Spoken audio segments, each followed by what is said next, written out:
Template Series Menu Tutorial. Welcome to the second video of the template series, where we'll be introducing the menu template and how it works. This template is super useful because it is essential in the functioning of many different apps. Without further ado, let's begin. To get started, go to the Templates page to copy the template that you want.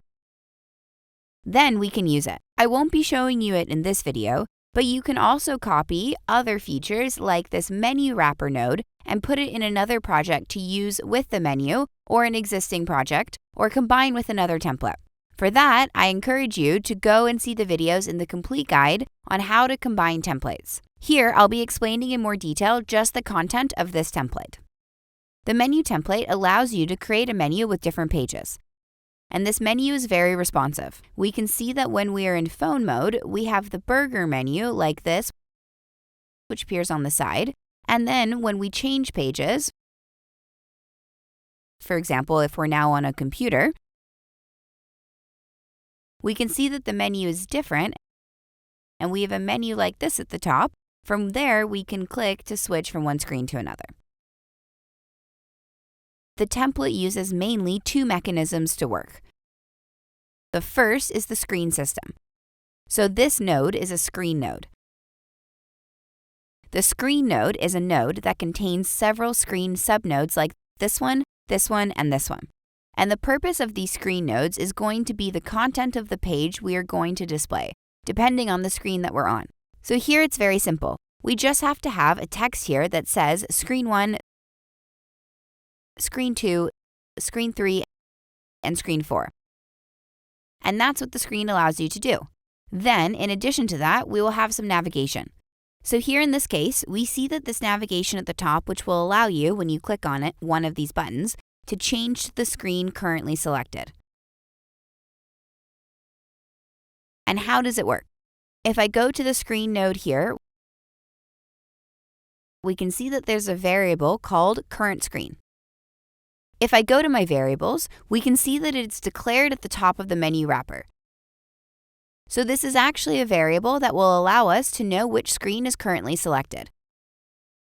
And in fact, the screen node here will have a small graph like this, which will simply observe the value of this variable, and depending on what value it has, it will simply change the screen.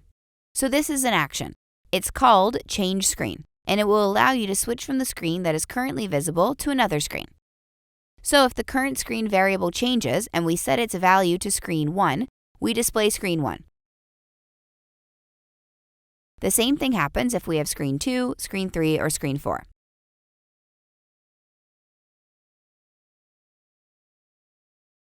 After, if you want to create a new screen, you will just have to add a new screen to the current screen variable, which is here. And then it will update this block, and you will be able to change the screen. So here, let's say that we're going to add a new screen. You'll see that there are some small details that will need to be changed in some places. So I'm going to see my variable. I'm going to add a new Screen 5. And then we see that it hasn't changed because of the fact adding an element, the code doesn't realize that it's changed. So I'm going to remove that block and recreate it. I'm going to put back a switch selection unique that I'm going to put on current screen. And then I'll just reconnect my screens to the switch screen action that corresponds to them.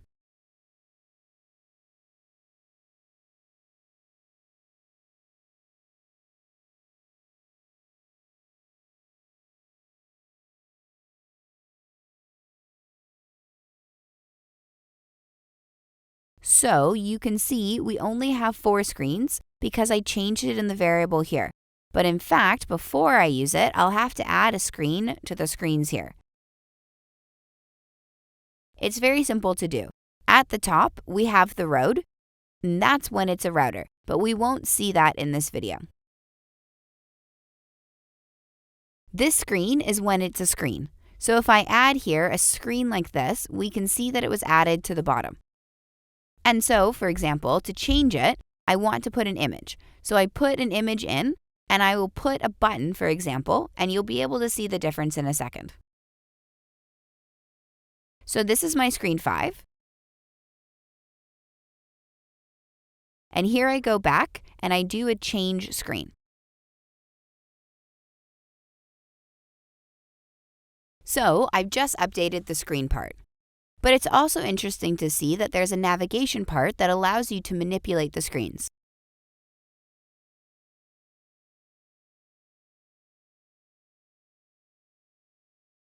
And as you can see here, current screen is the variable that we look at to change the screens. And so what we're going to be able to do in our navigation is to change the value of the current screen, and so then automatically the code will be able to change the screen correctly. And how does that work? We will use a node called sizeQuery. It's a node that will allow you to say, display the following nodes only according to a condition related to the screen size. And then we can see here that in mobile mode, it's the version with the burger menu that we saw earlier. It's when the width is less than 600 pixels. And desktop is when the minimum width is 600 pixels. So when we are under 600 pixels, we'll display it like this. And when it's over 600 pixels, we'll display it like that. So if I go back here, you can see that, for example, the menu is in desktop mode. And if I go and I look at the graphs of each of these nodes, for example, they define the current screen to be followed. So what I'm going to do is I'm going to add a new text. I'm going to copy and paste screen 4 to keep the style. And I'm going to call it screen 5.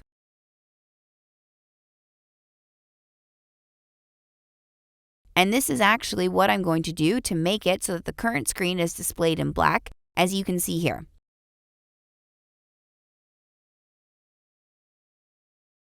But for example, if I go to screen 4, we see that screen 5 is also displayed in black.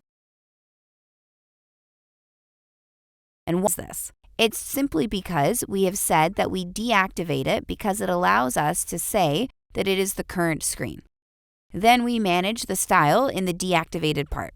For more details on how screens work, feel free to check out the complete guide on the subject. It goes into more detail and it will show you how to create something like this from scratch. So what we're doing here is we're setting screen 5. But for now, we just want to make it work properly.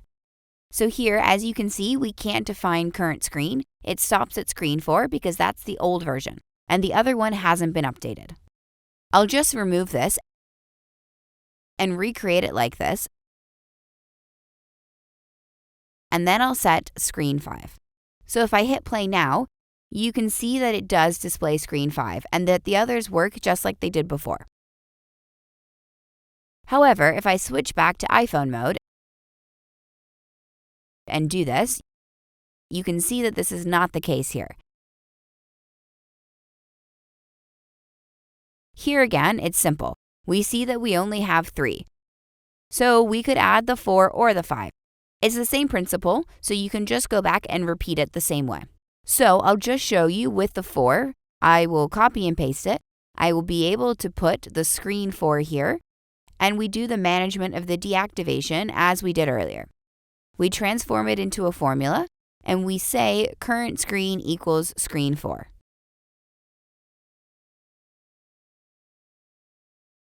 That's just one way of doing it.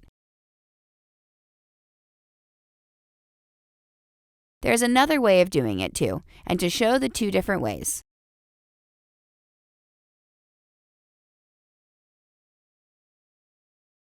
In the mobile version, we see that here we define the color according to whether or not it is the current screen. Here we are, and here we open the menu. So here, I'm going to do the same thing with screen 4.